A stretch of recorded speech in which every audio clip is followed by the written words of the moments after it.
Hey everyone, it's Kino here. Thanks for tuning in to this series on the Yoga Sutras of Patajnali. Today we'll begin our journey with the very first of the Yoga Sutra.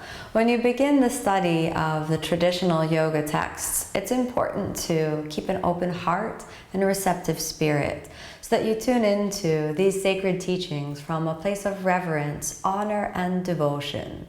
The first of Patajnali's Yoga Sutras begins with Atha Yogānuśāsanam, which is broken down into two different Sanskrit phrases. We'll go over these in the most traditional manner possible. While I'm not a Sanskrit scholar, I have devoted the last 20 years of my life to the practice, and I share with you some of the tidbits I've picked up along the way about this sacred lineage.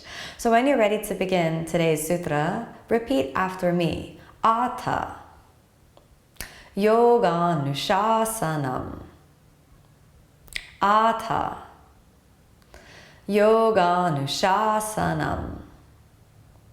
And now all together. Atha Yogānuśāsanam. Atha Yogānuśāsanam. One more time. Atha Yogānuśāsanam. Good. So when you study the sutras, it's important to actually enunciate them or pronounce them, say them out loud in the traditional Sanskrit. Sanskrit is a vibrational language, and when you attune yourself to that vibration and actually enunciate the words from your lips and in your heart and let it resonate in your body, it sort of brings in a spiritual state, you could say. Let's take a look at what these words mean. Atha means now. Now is in multiple meanings. Atha implies first and foremost, now commences the study of yoga, meaning now we'll begin our study of the philosophy and practice of yoga. The second understanding of now is, of course, the present moment, which means that all of yoga is an activity that happens in beingness, in a state of now, in a state of happening, rather than in a state of theory. The idea of beginning with Atha in the present moment is essentially the implication that yoga itself is a practice, and that the practice of yoga is something that is only happening when you're actually practicing it. The third understanding of the word Atha, or now, is a demarcation of Patajnali's philosophy from anything that was created before Patajnali. So essentially now is this line in the sand from which Patajnali's writing begins.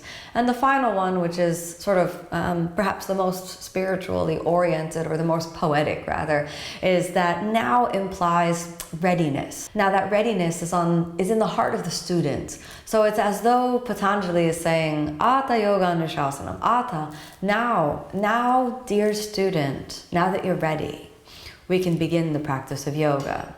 So as a student of yoga, I would ask you to question yourself, what makes the student ready to practice yoga? To answer that question, we must also ask, well, what is yoga? Well, yoga is essentially a spiritual path, and we'll get into the traditional definitions of yoga as we continue our journey into the sutras together. But if we understand that yoga is a spiritual path, the spiritual path requires some element of sacrifice. It is in some ways a dichotomy between the spiritual and the material. To practice yoga is to turn away from the material and turn towards the spiritual, to turn away from the struggle and to turn towards the light. So this implies some sacrifice. When is the student ready? When are you ready to turn away from materiality and the pleasures and of the ephemerality of the material world and turn towards the enlightenment of the spiritual world? When does that become your first priority? Well, according to traditional yoga philosophy, Atha Yogānuśāsanam, the Atha moment, is an epiphany moment that happens in the heart of the student. The epiphany moment that says, I am ready because I have personally experienced that materiality has no end.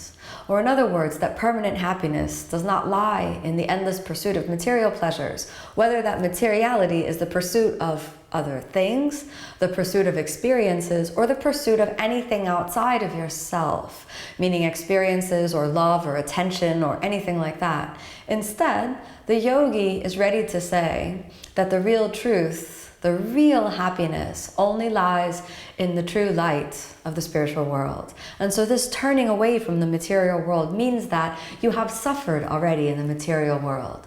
Atha Yogānuśāsanam can sometimes be understood or related to the epiphany moment in the great story of the Bhagavad Gita, when the warrior Prince Arjuna sees the suffering that will be in effect in his life, that will happen in the future of the great battle of the Bhagavad Gita, and he suffers because of that. In that moment, his mind opens and he becomes available, receptive to the teaching of yoga. So when you, as a student, are ready to begin, something in your heart has suffered enough at the ups and downs of the material world, and you are ready to turn away from the past and in towards the future. Atha, have you had your Atha moment, the epiphany moment that really marks the beginning of the true spiritual path in the heart of the yogi? Atha Yogānuśāsanam, Yoga Anuśāsanam, the continual practice of, the exposition or the teaching of yoga. This is meant to be conjugated as a verb or in a verb tense, as though yoga is something that is continually happening. It is a continual practice. In other words, it is something that happens in the state of beingness, rather than in the state of thinking or in the state of thoughts or projections, that it is an experience. One of the essential demarcating factors that really is the essence of yoga as a philosophy in traditional Indian philosophy is that yoga emphasizes personal practice as a vehicle to the experience of the truth. Yoga says as a philosophy that truth, which you know to be true because you have experienced it, is perhaps the highest form of knowledge. So we take this as a mechanism for knowing the truth through practice. Atha Yogānuśāsanam. Now, dear student, now that you are finally ready, we can begin to enter the state of yoga. Or now, dear student, now that you are ready, finally we can begin the practice of yoga. Atha Yogānuśāsanam. I hope that you are ready to join the spiritual path of yoga and really keep that essence of why we began this practice deep in your heart every day. You may experience many poses or get attracted to different teachers or different poses, but remember that the essence of why we come back to practice is because we're searching for a more peaceful life. We're searching for the true light of the world. And when we find that, we know that the promise of yoga is real and the promise of yoga is peace. So that now, dear student, now that you're ready, we will experience and walk the path of yoga together. Thank you so much for joining me on the first of the Yoga Sutra. Lucky for us, there are many more to continue. I hope again that you keep that seed of inspiration and continue your practice. Thank you so much for tuning in with me on this sacred journey. We'll end our session together with one Om.